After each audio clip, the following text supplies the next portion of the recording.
au kalamu kueleza, unapita nyota ya juu kabisa na kufika kuzimu ya chini kabisa. Waliokosa wakiwa wamelemewa na huzuni, Mungu alimtoa mwana wake kushinda.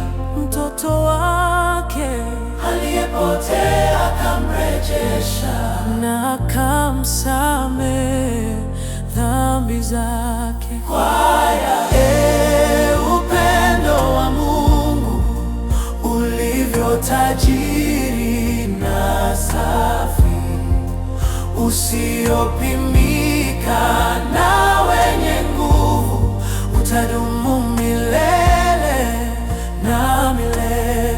Wimbo wa takatifu na malaika. Miaka ya wakati itakapopita na viti vya enzi na falme za dunia kuanguka, watu watakaokata kuomba hapa watapiga kelele juu ya miamba na milima. Upendo wa Mungu safi bado utadumu, usiopimika na wenye nguvu. Neema ya ukombozi wa uzao wa damu.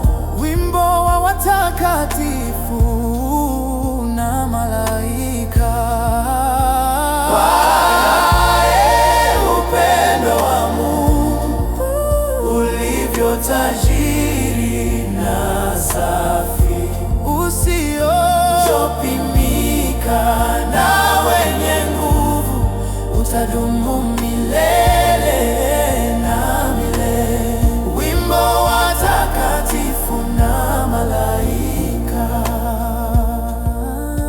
Kama bahari ingekuwa wino na anga ikafanywa karatasi, kila nyasi duniani iwe kalamu, na kila mtu awe mwandishi kwa kazi, kuandika upendo wa Mungu juu.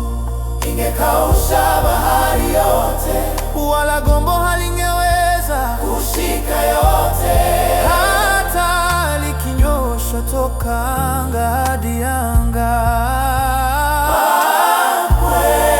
Upendo wa Mungu ulivyo tajiri na safi, usiopimika na wenye nguvu, utadumu milele na milele. Wimbo wa takatifu na malaika. Upendo wa Mungu ulivyo tajiri na safi, usiopimika na wenye nguvu, utadumu milele na milele. Wimbo wa watakatifu na malaika.